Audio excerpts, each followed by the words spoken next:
আল্লাহ পাক সুবহানাহু ওয়া তাআলা বলেন ওয়াকালা তাআলা কুল্লামা দাখালা আলাইহা যাকারিয়াল মিহরাব ওয়াজাদা ইনদাহা রিজকান।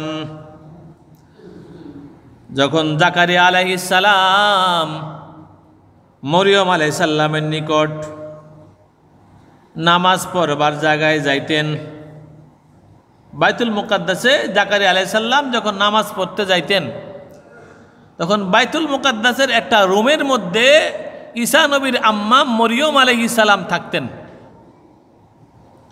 তো মরিয়ম আলাইহিস সালামের আব্বা আম্মা দোয়া করছিলেন, আল্লাহ আমাদেরকে একটা নেক সন্তান দিলে বাইতুল মুকাদ্দাসে দান করে দিব, যাতে সে আজীবন বাইতুল মুকাদ্দাসের খাদেমের দায়িত্ব পালন করতে পারে, পরিষ্কার পরিচ্ছন্ন রাখতে পারে।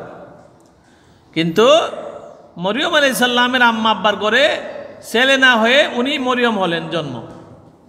ওহন আল্লাহর দরবারে তো মান্নত যে আমি আমার সন্তান হইলে আমি মসজিদে আকসার মধ্যে দান করে ফেলবো।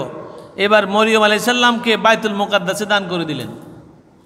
তো মরিয়ম আলাইহিস সালাম বাইতুল মুকাদ্দাসের একটা কক্ষে থাকতেন। তো জাকারিয়া আলাইহিস সালাম যখন যাইতেন নামাজ পড়তেন যাইতেন, তখন গিয়া দেখেন মরিয়ম আলাইহিস সালামের সামনে জান্নাতি খাবার, বেমৌসুমি ফল। এখন তো আমের সিজন না, এখন যদি কেউ দেখে না আমার লিচুলে একজনে বই দিছে, তা আপনি কেউ নেই মেয়ে তোমার বাড়ি টানফারা তুমি আমার লিচু পেলে, কখন তো আমার লিচুর সিজন গেছে কোন সময়। তো এরকম মরিয়ম আলাইহিস সালামের কাছে বেমৌসুমি ফল নিয়ে উনি খাইতেন, বসে থাকতেন। দেখা জাকারিয়া আলাইহিস সালাম আশ্চর্য হয়ে গেলেন। জাকারিয়া আলাইহিস সালাম বললেন, ইয়া মরিয়ামু আন্না লাকি হাযা? قالت هو من عند الله إن الله يرزق من يشاء بغير حساب।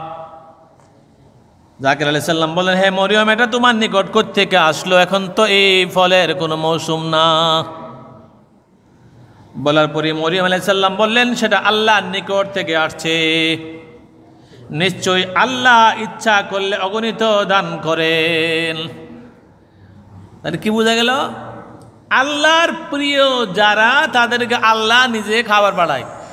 এটা হইলো কারামত কার? মরিয়ম আলাইহিস সালামের। উনি কোনো নবী না, উনি আল্লাহর পেয়ারা তাপস্বী, মানে আল্লাহর পেয়ারা অলি। রাবিয়া বসরিও আল্লাহর অলি ছিলেন। মহিলাদের মধ্যে আল্লাহর অলি আছে, মহিলাদের মধ্যে আল্লাহর অলির অভাব নাই, মহিলাদের মধ্যে বহুত আল্লাহর অলি আছে। মহিলারা নবী হতে পারবে না, কোনো মহিলা নবী নাই, কিন্তু অলি হতে পারবে। মরিয়ম আলাইহিস সালাম আল্লাহর প্রিয়, আল্লাহর অলি হওয়ার কারণে আল্লাহ পাক ওনার কথা কুরআনুল কারীমের সূরা আল ইমরানের ৩৭ নম্বর আয়াতের মধ্যে বলে দিলেন। মরিয়মকে বেমৌসুমি ফল দিয়া রিজিকের ব্যবস্থা আল্লাহ পাক করে দিয়েছেন, সেটা কোরআনে আসছে। জাকারিয়া আলাইহিস সালামকে উত্তর দিয়ে দিলেন, আল্লাহ আমার জন্য রিজিক পাঠাইছে।